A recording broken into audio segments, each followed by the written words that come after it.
22h30 ici à Paris, 1 heure de plus à Ramallah et Jérusalem. On va à la tribune tout à l'heure des Nations Unies. Emmanuel Macron a reconnu l'État de Palestine. C'était il y a 1 heure maintenant. Voilà, on va retrouver tout de suite à Jérusalem Claire Duhamel. Claire, bonsoir. Quelles sont les réactions en Israël après cette reconnaissance de l'État palestinien par la France? Est-ce qu'il y en a surtout?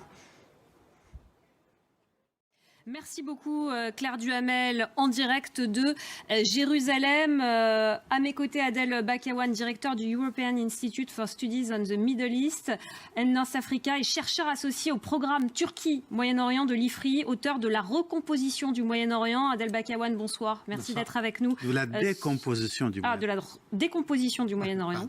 C'est pas ce qu'on m'avait noté. Bonsoir, merci beaucoup d'être avec nous sur ce plateau. Voilà, c'est en Israël, il n'y a pas de soutien à cette initiative française. Ça n'est pas une surprise. En même temps, sans le soutien d'Israël, concrètement, ça va être compliqué de construire un État palestinien. Ah oui, absolument. Le président a abandonné des conditions, mais il a maintenu les exigences. Adel Bakawan, je vous coupe, on doit juste aller à Ramallah. Coupez-moi, il n'y a pas de souci. Pour voir les réactions. On va en reparler juste après. On va retrouver à Ramallah, en Cisjordanie occupée, Pauline Godard, notre envoyée spéciale. Pauline, bonsoir. L'autorité palestinienne, elle salue ce soir une décision historique et courageuse.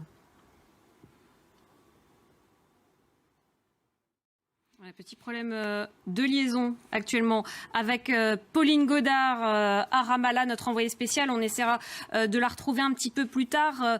Gauthier Ribinski, l'autorité palestinienne, elle a donc salué une décision historique. Et puis Mahmoud Abbas, le président palestinien, a aussi dit le Hamas doit rendre les armes. Il a insisté, c'est important. Sans que le Hamas rende les armes, rien n'est possible. Ah oui, simplement... On va partir à Washington retrouver Mathieu Mabin. Mathieu, bonsoir.